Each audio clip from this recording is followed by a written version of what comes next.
एक लड़का था, उस वक़्त मैं कॉलेज में थी, हमारे कॉलेज में ही था, नया-नया एडमिशन हुआ था सबका। तो मैं तो जनरल से थी, तो मुझे पूरी फ़ीस भरनी होती थी अपनी।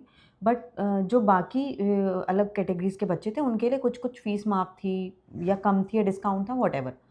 तो क्या हुआ, वो जो लड़का था जब वो गया अपनी फ़ीस भरने के लिए और उसने जब फ़ीस भरने के लिए पैसे दिए, तो उसने जितनी टोटल फ़ीस होती है, जैसे जैसे सपोज़ अगर मुझे 7,000 भरनी थी, तो वो उससे बहुत कम उसे भरनी थी।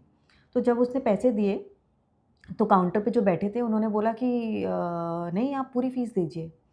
वो लड़का एससी था। तो उसने बोला पर एससी को तो इतने ही देने हैं। तो उन्होंने बोला पर आपने सर्टिफ़िकेट नहीं जमा करवाया अपना एससी का। तो फिर उसने बोला कि पर अब मैं सर्टिफ़िकेट कैसे बनवाऊँ? मेरे पास तो यही है जो है, मुझे नहीं पता सर्टिफ़िकेट कैसे बनता है, क्या होता है? तो उन्होंने बताया कि आपका सर्टिफ़िकेट है यहाँ-यहाँ फलानी जगह जाकर बनेगा, आप जाकर बनवा लीजिए। वो वहाँ गया होगा। जब वो वहाँ गया तो वहाँ पर उससे पैसे माँगे गए कि तुम 5,000 रुपए लाओ तब तुम्हारा सर्टिफ़िकेट बनेगा। फिर वो अगले दिन आया। फिर उसने बोला कि सर वहाँ तो पैसे लगेंगे सर्टिफ़िकेट बनवाने के। तो फिर उन्होंने बोला कि भाई बिना सर्टिफ़िकेट के तो हम कुछ नहीं कर सकते, फ़ीस तो आपको फिर पूरी देनी पड़ेगी।